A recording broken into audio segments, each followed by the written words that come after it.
The Godfather has been hailed in every part of the film world. The popularity of the movie itself speaks volumes for the various aspects of the great work. Don Vito Corleone was a man to whom everybody came for help, and never were they disappointed. He made no empty promises, nor the craven excuse that his hands were tied by more powerful forces in the world than himself. The Godfather is a great work in communication. Rather, it depicts the aspects of communication with all its varieties and intricacies, ranging from simple talks and listening to neuro-linguistic patterns. Of course, that may not be in the mind of the author when he wrote, but the depth of interhuman dealings provided him the scope to describe the various aspects of communication. In fact, the success of the movie itself manifests the power of the written word or the effect of the written fictional communication. When we allude to communication as a manner or art almost on the threshold of science, The Godfather provides great insight and illustrations of communication. A student of management as well as a professional can learn a lot about the nitty-gritty of communication, get sensitized about it, and go to the advanced stage of communication process. The movie also depicts the psychology reflected on the communication process of an individual. Here we will touch various aspects of effective communication and how the movie is a study in the said aspect of communication.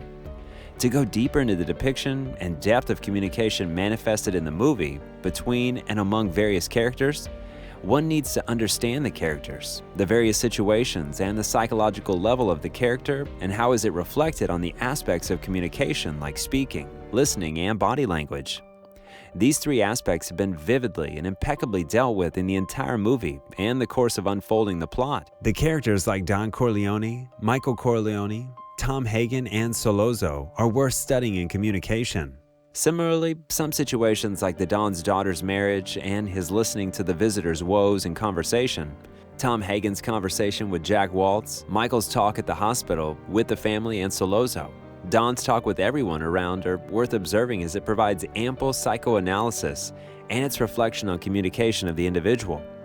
The author reasserts the plain connection of the mental makeup with the communication like the umbilical cord. Here we'll study some selected situations from the movie, and what aspects of communication is dealt with will be discussed. The scenes would furnish plenty of room for interpretation, psychoanalysis, and the effect of communication delivered. Listening. Listening has been given a lot of importance in the communication process. Some even put it ahead of speaking, as it is the first step of an amicable and fulfilling conversation. Effective dialogue, of win-win negotiation, and dauntless argument. It is very pertinent for anyone to listen intently and feed the mind for more thoughts to speak, rebuttal, or argue.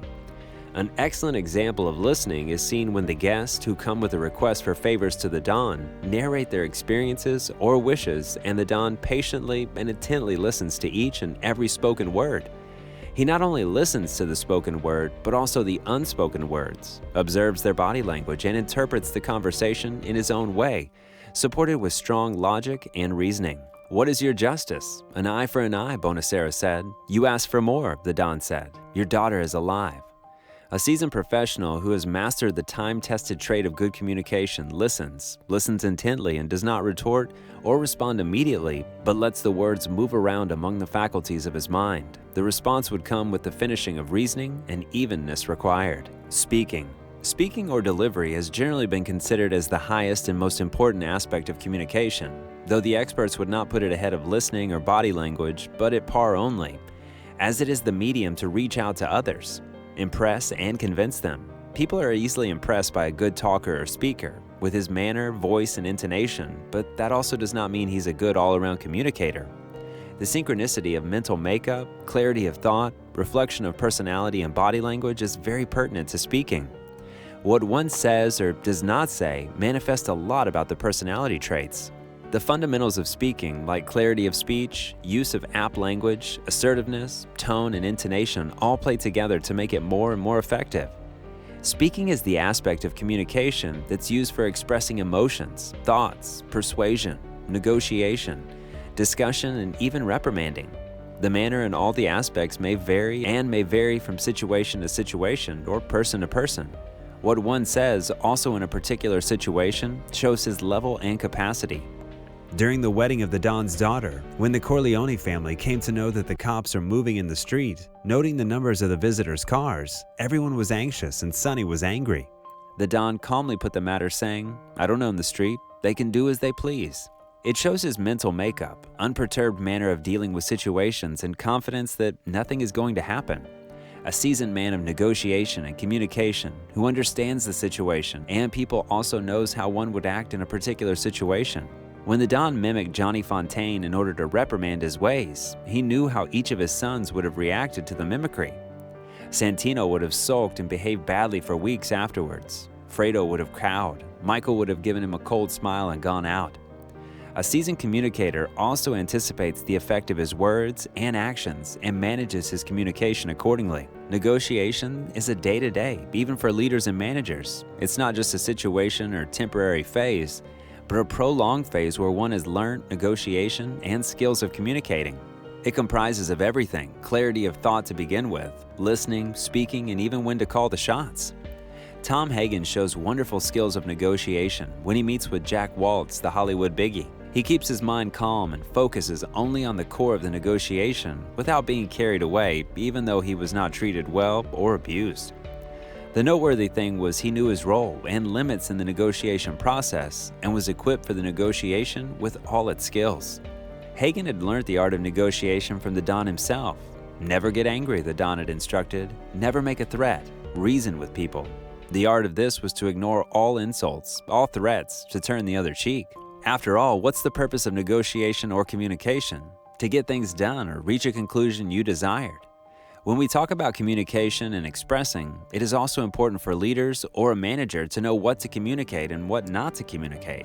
A professional who has a bigger picture or the entirety in mind breaks down the communication process and content, as well like work breakdown structure, to avoid unnecessary hassles and confusion among others. He may be selective in expressing and listening, and even discreet in what not to express or listen. Don Corleone had this insight and smartness of communication. An excellent example would be in the negotiation with Sollozzo. The Don smiled coldly. "No," he said. It was then that Sonny made an unforgivable error in judgment and procedure. He said eagerly, "The Tattaglia family guarantees the return of our investment." Hagen was horrified at this break. He saw the Don turning cold. Malevolent eyes on his eldest son Sollozzo's eyes flickered again with satisfaction. He had discovered a chink in the Don's fortress. The Don turned to his son and said, "Santino, never let anyone outside the family know what you're thinking again." In the movie, the second most important or famous character is of Michael Corleone, the youngest son of the Don, who later on becomes the next Don. Michael had naturally inherited some of the qualities of his father, especially the clarity of thoughts, calmness in any situation, assertiveness, and ultimately driving the things as per you wish. Like the Dons, character of Michael is also worth studying from various aspects of leadership, managerial qualities, and communication. Michael was an ardent listener and observer of people like his father, and assertive and clear in what he spoke. Throughout, we see Michael speaking less like his father, but speaking effectively and to the point. While dealing with the situation at home when the Don was shot and in the hospital, he observed each one and talked calmly to all, asking only pinpointed questions, and no one can easily see that the questions gave him an overall clarity of the situation and the world his father ruled. Again, as they say, it's not the quantity but quality which is important here. It's not important how much you speak or listen, but what you speak or listen.